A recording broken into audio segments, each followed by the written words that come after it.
7 keys to improving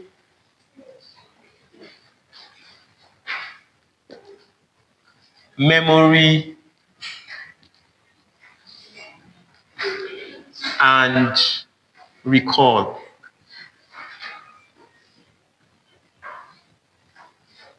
And these are established principles that I want to share with you. 7 keys to improving memory and recall. But before I go into memory and recall, I want you to understand how the mind operates.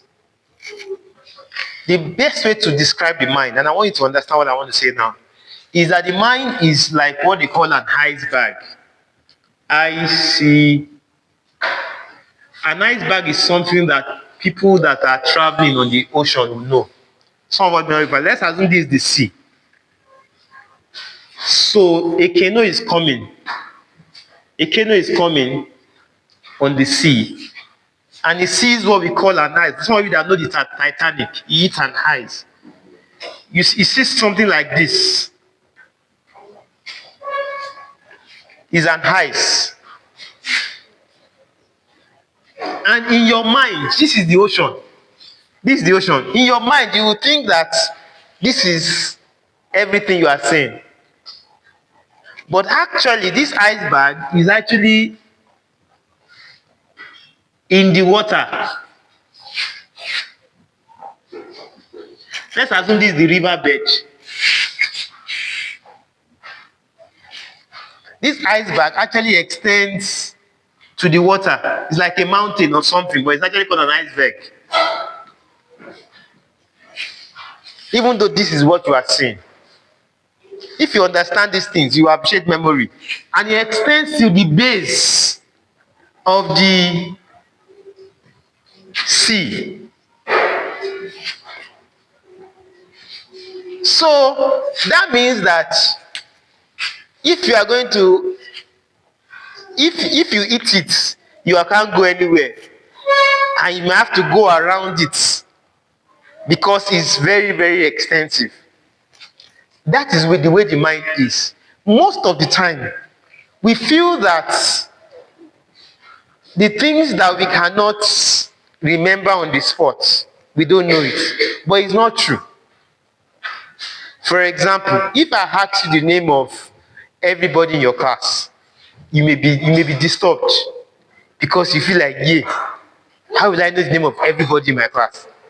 But you'll be shocked that you actually know the name of almost everybody in your class. But it's just that you may not be able to recall it as at now. But if they give you time, you might recall it. So that this divides the mind into 3 parts. Number 1, you have the conscious mind.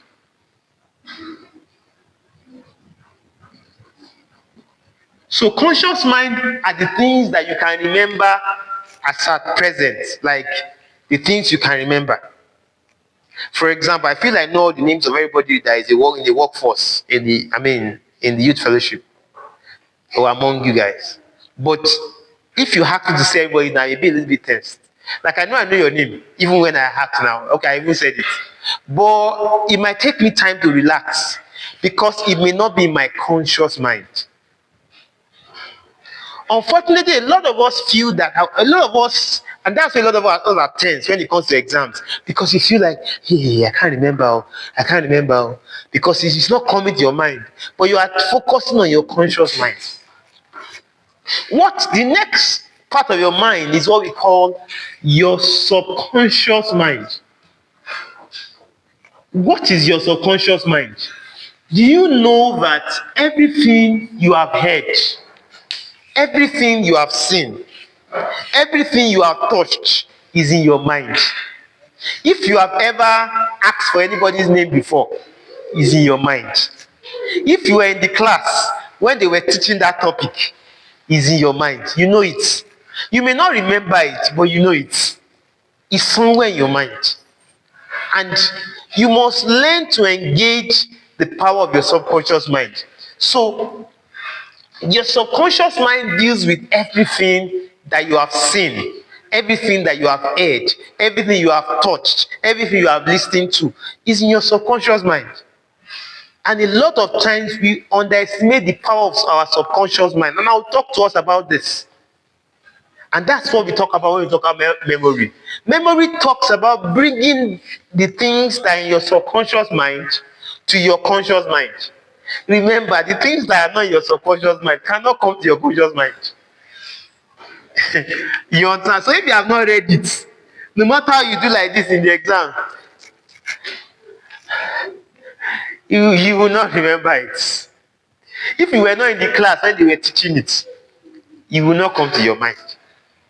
So that's what I want to talk about. For unconscious mind. And this one is deep. And I don't think I want to talk about it. But the truth about these things is that there are many things you know without anybody teaching you. And this is where some people talk about prayers and some things like that. Some people talk about deja vu experiences. I don't know if you have heard about deja vu, where something happens and it's like you have experienced it before. Someone is talking and it's like you saw the person was wearing the exact same cloth talking to you. So you're not like, what? So it means because we know that the human being is more than what we see. Who taught a baby how to suck? Nobody. We know sucking reflex is in the baby. Sucking reflex. If you put your hand inside on the baby's hands, it will grab your hand. Who taught the baby how to grab? So there are things that you know without anybody teaching, and that's where your unconscious mind is. And that's why for me, for people that are children of God, I believe in power of prayer. I mean, God can show you things. You understand? Through this unconscious mind, you can even see the questions you can know what to read. Like when I had the highest JAMB result when I was in my WAEC, my JAMB, sorry. And I prayed that God should lead me to the things that will come out. And the truth is, when I got into the exam hall, everything, I had 317, that was a big score then. Almost everything they were asking were the things I read within that week. So I was just shading. The exam had to come and take my paper away and say, what are you saying? No, I wasn't. But it was like, WhatsApp, So you can operate at this realm because your spirit is, let me don't start, sorry. But and that's why at times it looks as if intelligence runs in certain families. Some people, no matter how much they don't read, they will pass. They're just good. Some people, no matter how they read, because they will be struggling. Because there is more beyond this our subconscious mind. But let me stay at this subconscious mind. My concern for today is not this. My concern for today is how can you ensure that everything that you read or the things that you were taught in class or the things that you see, you remember. That's where we're going to. So this session is recorded and I hope some of you can go back to listen to it.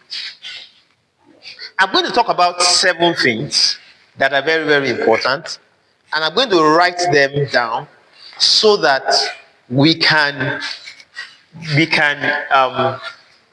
think about it. The first thing I will talk about, and I hope you have time to talk about the others, is effective studying. Effective studying. What do I mean by effective studying? A lot of people read, and when you ask them, they just read, and you ask them questions, they can't remember anything. It means that the study was not effective. It means it was a waste of time. How can you study effectively? The second thing I want to talk about, which I won't go into details about, is attentive listening. So some of us cheat ourselves. So I said that something like, if everything you heard in class is in your mind, so even if you didn't read it for exams, you can go into the exams and they ask you a question and you get it. But the question is, what if you were not listening in class? Because it's the things you heard now. It's the things you heard. So one of the things you must learn if you're going to have a very good recall or good memory is that you have to look for a way of listening attentively. And maybe I I should talk about some of these things now because we won't have time. One of the ways in which you can be able to listen attentively is if you prepare for the lecture. For example, let's say they are going to teach you anatomy of the skeletal system. If you just went to the number one, so you went to class, you didn't even know what they are teaching you. So they start teaching you skeletal system. Then they start mentioning, the femur, the tibia. Maybe they mention axial skeleton, appendicular skeleton, and they mention ossification. At the point you get lost. It's not as if those things are difficult, but because you are listening to it for the first time, you cannot follow. But imagine they taught you and they said, oh, within skeletal system, and you have gone to like check around it. Maybe you have some old notes of your senior colleagues, or you have your textbook. You didn't really read it, though. You just like browse through. So as they were teaching, you are looking forward to when they will mention ossification, when they will mention, the joints. Do you understand? When they will mention the hip joint, the ball and socket joint, and you're looking forward to all those things. So as they are teaching, you are following. So that way, you are able to grab more. So that's one of the wisdom of attentive listening. You have to prepare before the lecture. And that's why most of the time when I teach you, if you talk about us to discuss it, I send the lecture notes to you. Because that's the way to do it. And sometimes what some people will do to force you to read before the lecture is that in modern educational strategies now, they do what we call a pretest. So as you are going to class, before you start the lecture, modern educational practice, they give you a pretest about the lecture. Then after the lecture, they do a post test. So that forces everybody to read before the lecture. The third thing that is very, very important is what I call intentional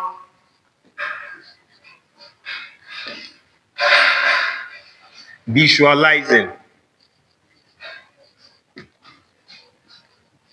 So,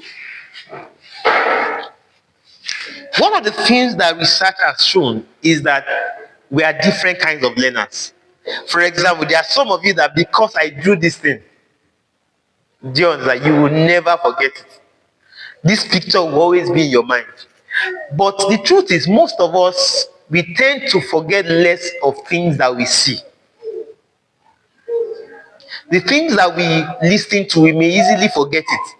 But if you picture it, for example, if I teach you about a phone, just like they are teaching you a computer, and I said that a computer has a monitor and the CPU, central processing unit, and talking about garbage in, garbage out, he has a keyboard. Some people will likely forget it. But if I'm teaching you and I said this is the monitor of the computer, this is the CPU, central processing unit, this is the keyboard, the chances that you forget it is much less. And this is why I want to encourage you that if you are learning anything, that's why sometimes, please get the light down and beloved. That's why sometimes when you are learning, if you can picture it, is better. That's why ideally when they are teaching anatomy, there should be like a skeleton or something. Do you understand? So that they are showing you these are the bones or pictures.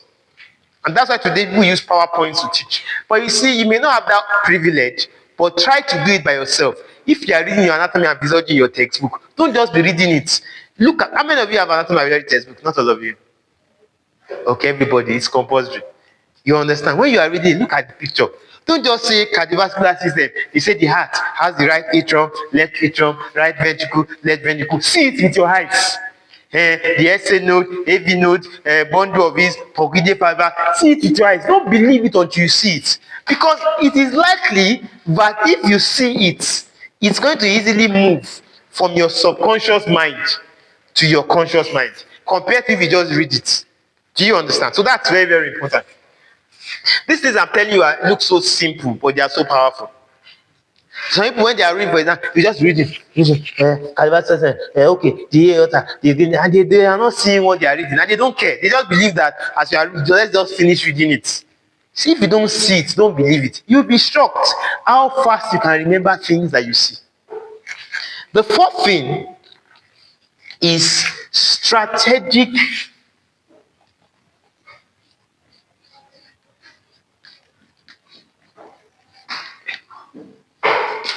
classification. I wish I had time to explain this, but I will try. You see, the brain is like a computer. The way God designed the brain is like a computer. It is garbage in, garbage out. If any of you have ever had a computer before, if you are the kind of person that all of us have a phone, so you all have a computer. If you are the kind of person that just dump things anyhow, you will find it difficult to look for it. But let's assume your phone now, you have your pictures. And anytime you take pictures, you separate it. Like all this, if you have memes, all these things that are special, all these things that used to maybe like thumbs up, you put in a different file. If you have your personal picture, put in a different file. If you have your family picture, put in a different file. You have school picture, put in a different file. Even on that personal picture, you can even separate again. Pictures of when you are on native, a different file. Pictures on official web. You will be surprised that if you are looking for a picture, it will be easy for you to get it. That's the same way the brain works. If you just learn anatomy anyhow, you will not remember anything. For example, if I were to learn the anatomy of the skeletal system, the way I organize it in my brain, for example, is just the way we show us do our tutorials. What are the classification of the skeletal system? What is, maybe talk about the ossification of the skeletal. So if I don't know the format they used to teach you in school, but it is smart for you when you are reading, not to just lump everything in your brain. If someone tells you that, come and tell me about the skeletal system, you should be able to come and say, you see how I ask you questions now? What were you taught in anatomy? Okay, we're taught skeletal system, cardiovascular system, muscular system, and respiratory system. What were you taught about the respiratory system? Okay, we were taught about the organs that make up the respiratory system. We were taught about the functions of the respiratory system. We were taught about the different parts. You understand? We were given the diagram. I don't know how they taught you in school. I don't want to create another system.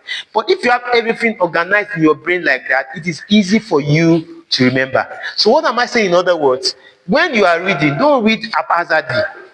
When you see someone that reads haphazardly, you will know.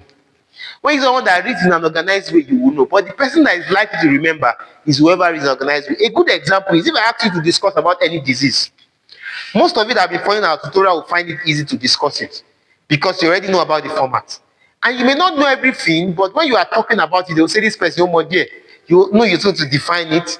You know you're supposed to talk about the classification, the etiology, the pathogenesis, the clinical features, the diagnosis, investigations, prognosis, prevention.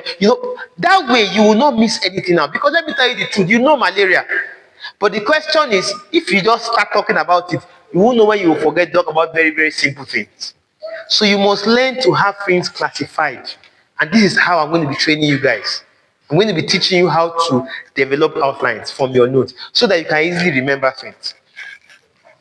The fifth thing that is very important is simple mnemonics. So one of the keys that we use to remember things along the line is mnemonics. I'm trying to remember a common mnemonic. For example, FON is a kind of mnemonics. So when you may not remember the full foundation of nursing, when you say FON, you know that foundation of nursing. Let me look and remind us of a mnemonic. There are many mnemonics that we use. You said? PHC. Primary health care. Do you understand? But I'm looking for, yes, that's a good one. But I'm looking for one that will help you remember. I use a lot of mnemonics in teaching. But let me look for something like that. It has large brain, but you understand. So that helps you to remember the first two. That's a mnemonic. You understand? For example, and that common mnemonic is the one I was discussing with my son, ABC of resuscitation. So you may not remember all the resuscitation. Do you understand? But if you remember ABC, the A for airway, the B for breathing, the C for circulation. You understand? And some people put D for deficit, neurological deficit, then E for exposure.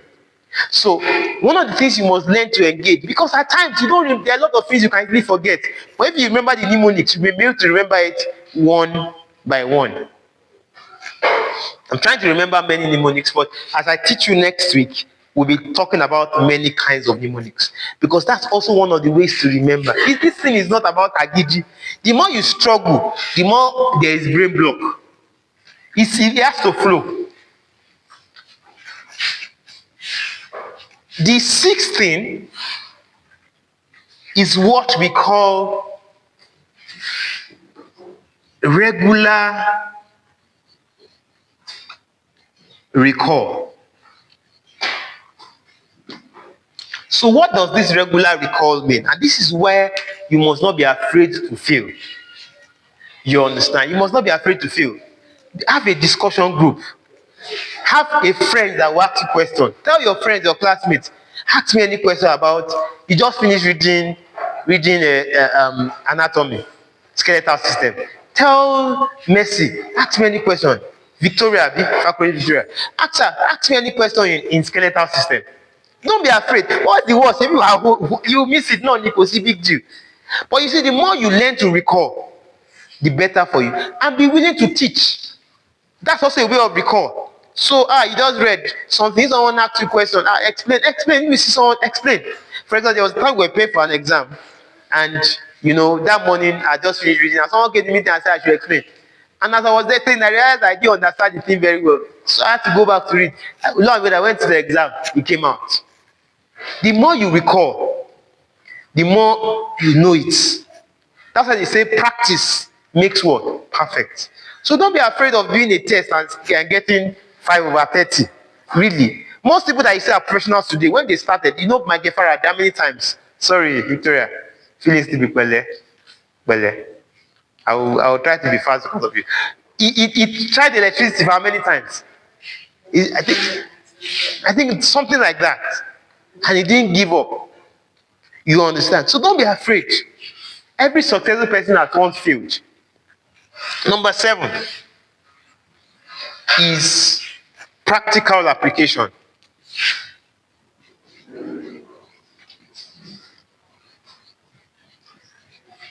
So practical application means that everything you are taught, try to see if you can apply it. For example, they taught you all the bones of the body. Let's have come. Sorry. They taught you all the bones of the body. When you are playing with your friends and you touch the person and you say, I'm touching your femur, your radius and ulna is here. This is your shoulder joint. When you are in your normal day-to-day, you can go. In your normal day-to-day activity, apply it if you can. They taught you sociology. Apply sociology to your normal day-to-day activity. Do you understand? Apply it to your day-to-day activity. That way you will less likely forget it. Do you understand? So this is very, very important. So let me now quickly end on study techniques, effective studying. So all these things I've said, they look very, very simple. But if you use them, they are powerful. You'll be shocked that passing exams will be so easy. So it's what we have used to train people that have been best graded students that have done very, very well. And you'll be shocked that you do very well if you apply all these things. But let's go to study technique.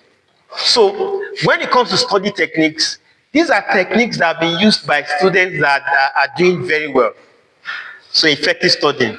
And the two major ones, are the P, Q, R, S, T.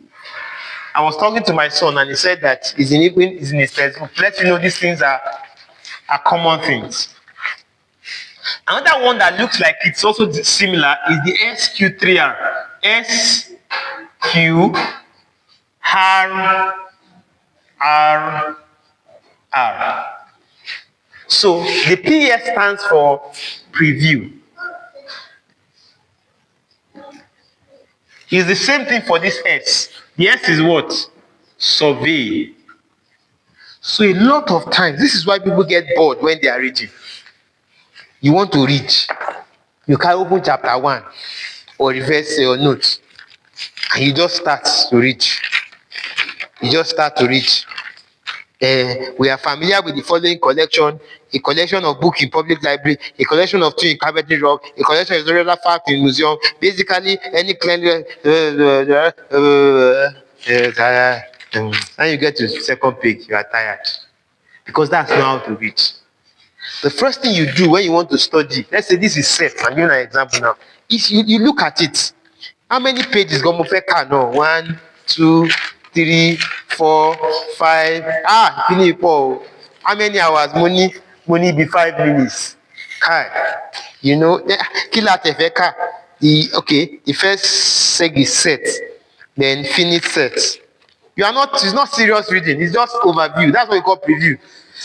1.3 subset and superset, equality set, complementary set, cardinality of set, union of set, partition of set. When that I can't read more than this first 5 within this time. Do you understand? So you already have an idea. Then under preview, you just check, look at the pictures. Then you have an idea. Okay, let me see what I can do. Maybe I have to extend my reading time. That way you are doing it. That's a preview. You are going around it, having an idea of what you want to read. That way, it's not likely you get tired midway. It's just like, say you want to travel to Lagos from here and you don't have an idea of how long the journey is. You find out about the journey, you do a preview before you start the journey. Don't just start the journey with that. If not, you after 1 hour, you'll be tired. And that's why a lot of people are not effective in their study. That's why they get bored. You see, lack of preview makes people bored when they are studying. Bored and tired because they did not do a preview. So if you are always bored when you are studying, it's because you don't preview what you are studying. You just start reading. Reading competition. Okay, came not okay, Mojika. What are you competing with? At the end of the day, you read, you can't remember anything. So what's the big deal about your reading? The second thing is questions.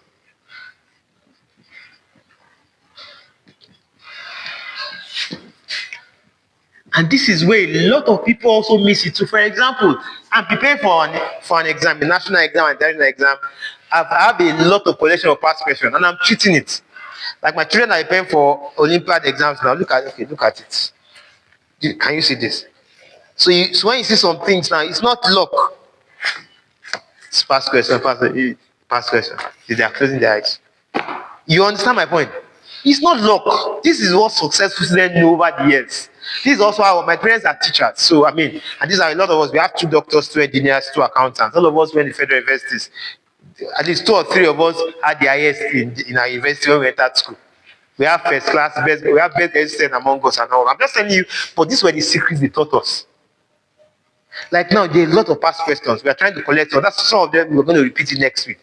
Go and look for questions. Before you start reading, have questions that you want to study. Do you understand my point? Don't just start reading now, you don't even know what they will ask.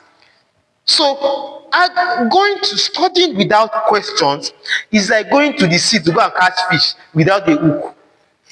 That's what it means. Because you cannot understand everything you are studying. And not everything you are reading is even important.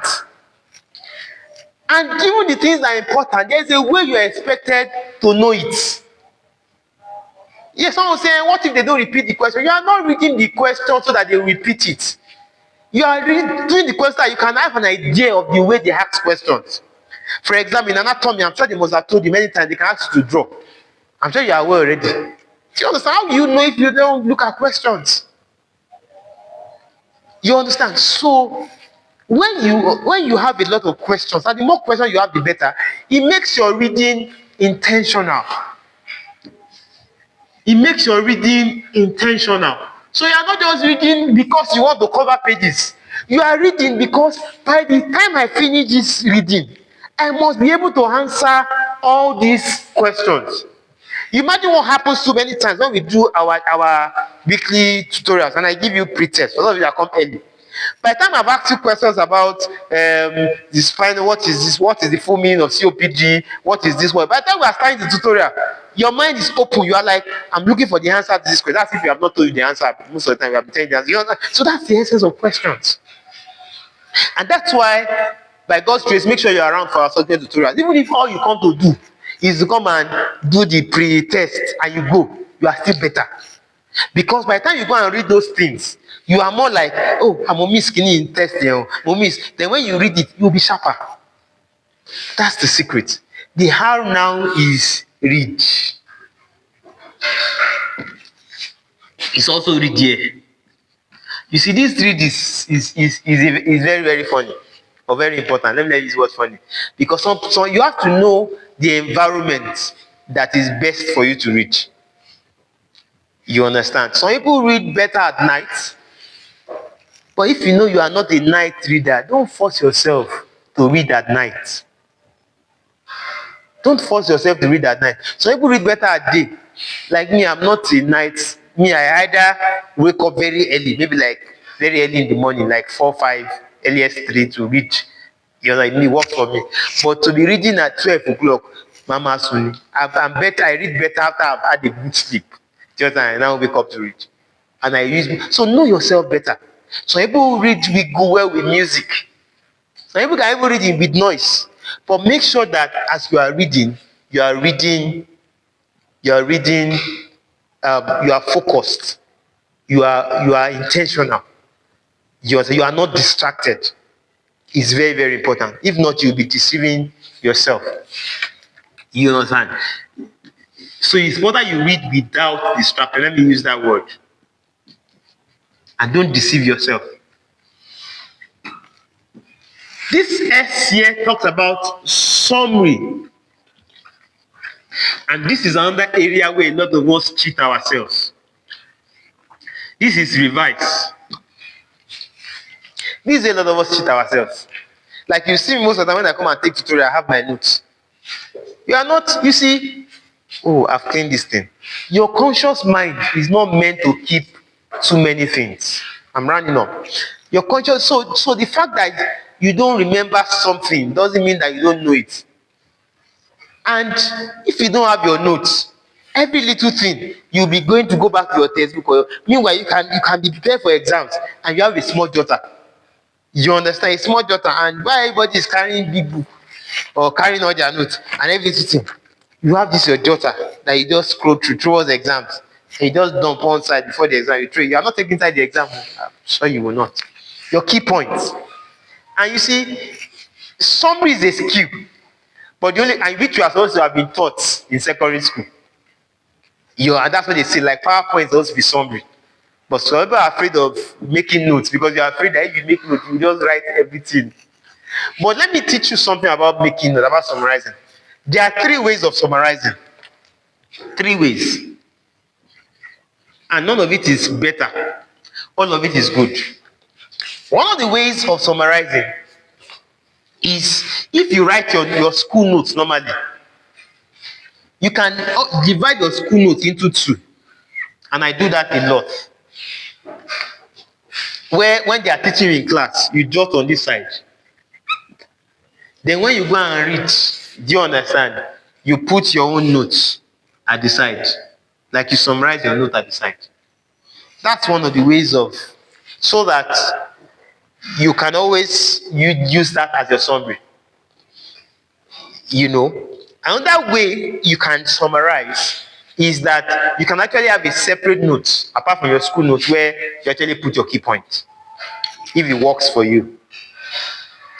And another way you can also still summarize is that you can get a marker and you highlight key points with your marker, so that when you are, because not all those stories are important, and it's when you read past question you know what is important, so that when you are revising you don't have to read everything. You just go to the points that, and someone said, what if I was trying to summarize and I use my marker and I mark everything, and you now get another marker again.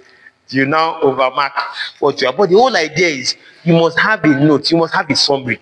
If not, when exam comes, how many things do you want to read? Now you have F1 tomorrow. You now want to read CVS, respiration, but you want to revise musculoskeletal, you just kill yourself. But if you have summarized everything, let's say you have already organized it, you already have your mnemonics. Do you understand?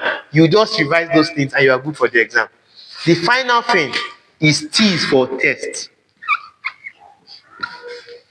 This one uses recall or sometimes review. So I'm sure they'll be doing some tests, maybe SUG. Do as many tests as possible before exam. If you see any test, any past question that you can answer it. Even the ones that we set for you here, before exam again, answer it again. Do you understand? See how much, don't be afraid. Pata, you will miss it. And when you miss it, you go and check the answer. And that is one way of being smart. Regular recall. Do you understand? Miss it. Recall means you are testing yourself. That's what it means. You keep, the more you do that, the more you remember. You understand? So let me tell you, you can't follow these study techniques and not be excellent. So the concept of this test is that practice makes perfect. I'm just giving you concepts. This summary is the concept of the Pareto rule.